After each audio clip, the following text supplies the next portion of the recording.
नमस्कार दोस्तों। तो पिछले वीडियो में मैंने बात किया कि कैसे मेरे बचपन से जो मुझे सर्दी जुकाम खांसी का प्रॉब्लम था, जो कि पिछले 1 साल पहले बहुत ज़्यादा बढ़ गया था, उसको कैसे मेरे योग गुरु ने जो मुझे एक पावरफुल टेक्निक सिखाई, उससे 1.5 से 2 महीने के अंदर पूरी तरह से ख़त्म हो गया। आज मैं आपको उस पावरफुल टेक्निक के बारे में बताने वाला हूँ। उस पावरफुल टेक्निक का नाम है जल नेति। जल नेति हठ योग की षट क्रियाओं में पहली क्रिया है। ये एक संस्कृत शब्द है। इसका मतलब है जल से नेति, यानी जल से नाक की सफाई। इसके बहुत अच्छे फायदे हैं। ये आपकी नाक में जो म्यूकस होता है, जो इन्फेक्शन होता है, आपके रेस्पिरेटरी सिस्टम में जो इन्फेक्शन होता है या म्यूकस होता है, उसको क्लियर करता है। हमारे शरीर में ऑक्सीजन कहाँ से पहले आता है? वो है नाक।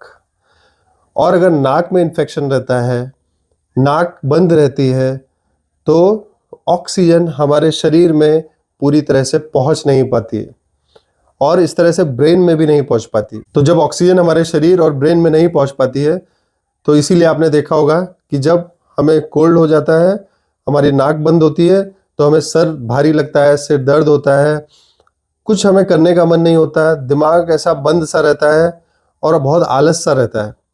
क्यों? क्योंकि ब्रेन तक ऑक्सीजन नहीं पहुंच पा रही है। इसके लिए हमें नाक को साफ रखना बहुत ज़रूरी है और उसकी सबसे सरल और बहुत ही इफेक्टिव टेक्निक है जल नेति। आज तो आइए बात करते हैं जल नेति के लिए क्या क्या लगता है। तो जल नेति के लिए सबसे ज़रूरी चीज़ है ये जल नेति का लोटा। ये सिंपल सा जल नेति का लोटा है जो आपको ऑनलाइन बड़ी आसानी से मिल जाएगा। यह आयुर्वेदिक स्टोर्स में भी मिल जाएगा। इसमें नॉर्मल लोटा होता है, लेकिन इसमें ये नली निकली होती है। ये नली में ये जो एरिया है, इसको डालते हैं तो ये नाक को ब्लॉक करता है, जिससे कि पानी वापस यहाँ से उल्टा निकले नहीं। साथ में गुनगुना पानी चाहिए। पानी हल्का सा गुनगुना होना चाहिए। ठंडा पानी नुकसान करेगा, ज़्यादा गर्म पानी भी नुकसान करेगा। एकदम हल्का गुनगुना पानी चाहिए। साथ में थोड़ा सेंधा नमक।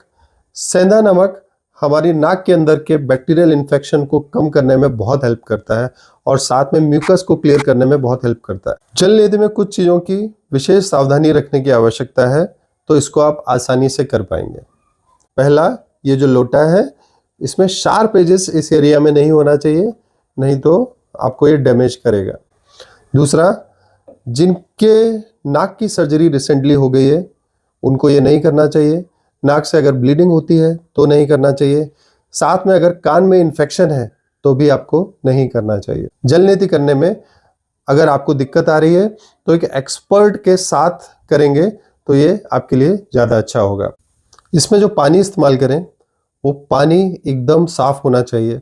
अगर हम नॉर्मल टैप वाटर यूज़ करेंगे तो ये नाक का इन्फेक्शन और बढ़ा देगा। तो पानी जो है वो उसको पहले बॉयल कर लीजिए। जब वो अच्छी तरह से बॉयल हो जाए तो हल्का गुनगुना जब रह जाए तब आप इसको इस्तेमाल कर सकते हैं। तो आइए अब सीखते हैं इसको कैसे करना है। तो जल नेति के लिए ऐसे उकड़ू बैठ सकते हैं। लोटे में हम गुनगुना पानी डालते हैं। इसमें ये चुटकी भर नमक डाल रहे हैं। इसको मिक्स कर लेते हैं। अब जल नेति शुरू कर सकते हैं। तो हम अपना सर झुका लेंगे और इस नाक में ये नली डालेंगे। यहाँ से पानी जाके इधर से पानी निकलेगा। अभी कुछ लोगों को ये समस्या होती है कि नाक ब्लॉक है तो कैसे करें। अगर आपकी नाक ब्लॉक है तो भी आप ये नली लगा के रखिए। पानी अपने आप रास्ता ढूंढ के निकलना चालू कर देगा। लोग डर जाते हैं कि अभी पानी नहीं आ रहा है तो क्या हो जाएगा, तो उससे और दिक्कत हो जाती है। तो थोड़े से इंतजार के बाद पानी निकलना चालू हो जाता है। इस प्रक्रिया में सांस नाक से नहीं लेनी है, मुंह खुला रखना है और मुंह से सांस लेनी है। देखिए, मैं मुंह खुला रखता हूं और यहां से पानी डालना चालू करता हूं।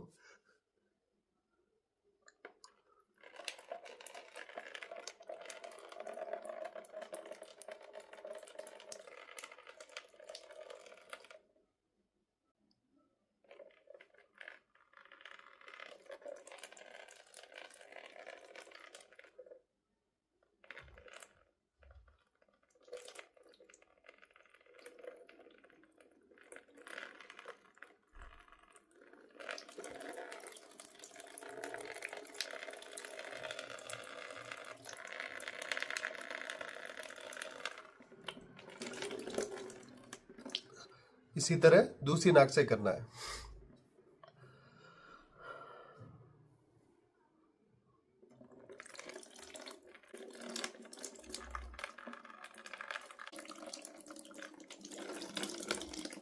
तो अभी अगला चरण है, ये जो पानी अंदर गया है इसको पूरी तरह से निकालना है। अगर ये पानी अंदर रह जाएगा तो इन्फेक्शन करता है, इसको पूरी तरह से निकालना जरूरी है। जब आप जलनेती में नए हैं तो ज़्यादा स्ट्रोक दीजिए जब तक आपको लगे कि पानी निकल नहीं गया है। पुराने होने के बाद जब नाक साफ रहती है तो ज़्यादा स्ट्रोक्स की ज़रूरत नहीं होती। खड़े हो जाइए। तो इसको हम 3 स्टेप में करेंगे। पहला स्टेप, हम लोग मुंह बंद करके नाक से सांस निकालेंगे इस तरह से।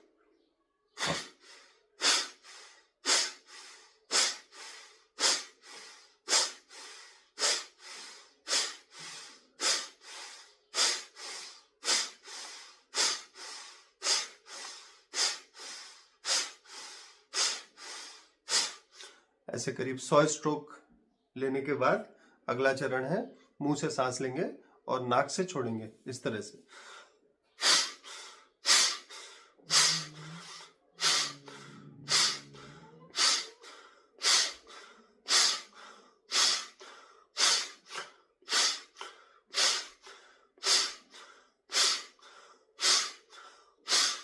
और आखिरी चरण में एक नाक बंद करेंगे, दूसरी नाक से सांस बाहर करेंगे।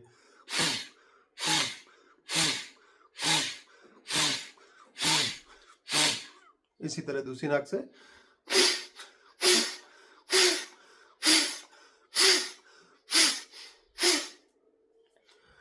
ऑल्टरनेटिवली कपालभाति भी किया जा सकता है 5 से 10 मिनट, इससे जब तक आपको लगे कि आपकी नाक से पानी जा चुका है। फिर इसके बाद आप 5 मिनट बिस्तर पर लेट जाइए शवासन की मुद्रा में, और इस तरह जलनेती क्रिया समाप्त होती है। जब आप नए हैं तो इसको पूरा करने में 10 से 15 मिनट लग सकते हैं, लेकिन जब आप पुराने हो जाते हैं और रेगुलर करने लग जाते हैं तो ये 5-7 मिनट में हो जाता है। तो जलनेती एक बहुत ही सरल प्रक्रिया है, लेकिन शुरुआत में नए लोगों को दिक्कत हो सकती है। ये प्रक्रिया करने में कुछ संदेह लग रहा है तो एक्सपर्ट योग टीचर के सानिध्य में ही ये क्रिया करें तो आपके लिए अच्छा रहेगा। ये पुराने से पुराने cold cough, asthma, bronchitis, allergy, जितने भी म्यूकस रिलेटेड इश्यूज हैं उनको खत्म करता है, दिमाग को शांत करता है। मेरा आप सभी को सुझाव है कि ये जरूर कीजिए।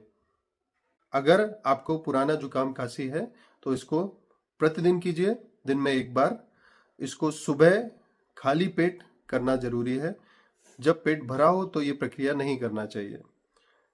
जैसे जैसे आपका ये प्रॉब्लम कम होता जाएगा तो आप इसको, अगर आपको कोई समस्या नहीं है तो इसको हफ्ते में 1 बार भी कर सकते हैं।